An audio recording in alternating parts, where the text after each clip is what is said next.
नमस्कार, मी अर्चना गावकोटच्या रेसिपी या चॅनलवर तुमचं स्वागत. आम्ही तुम्हाला वालाच्या शेंगाची सुकी भाजी दाखवणार आहे, एकदम झटपट बनणारी. तर इथं वालाच्या शेंगा घेतलेल्या आहेत, कवळ्या वालाच्या शेंगा आहे. तर दोन्ही साईडचा असा भाग काढून टाकायचे आणि जेवढं निघल तेवढा शिरा काढून टाकायच्या वालाच्या शेंगाच्या.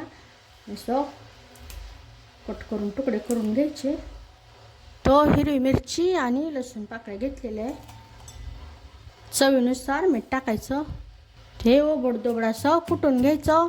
मिक्सरला बारीक करताना थोडंसं ओबडधोबडच मिक्सरला बारीक करून घ्यायचं. मिक्सरचं बटन चालू बंद करून हिरवी मिरची लसूण कुटून झालेलं पाण्यामध्ये शेंगा टाकायच्या. गॅसची आच मोठी ठेवून फक्त एक उकळी घ्यायची. इथं खळखळून उकळी आलेली शेंगा काढून घ्यायच्या. आता भांड्यामध्ये तेल, यामध्ये जिरे, हिरवी मिरची आणि लसूण परतून घ्यायचं. गॅसची आच कमी करायची. यामध्ये उकळून घेतलेल्या शेंगा परतून घ्यायचं. सुक्की बनवायची, त्यामुळे थोडंसं पाणी टाकायचं. कवळ्या शेंगा शिजायला वेळ लागणार नाही.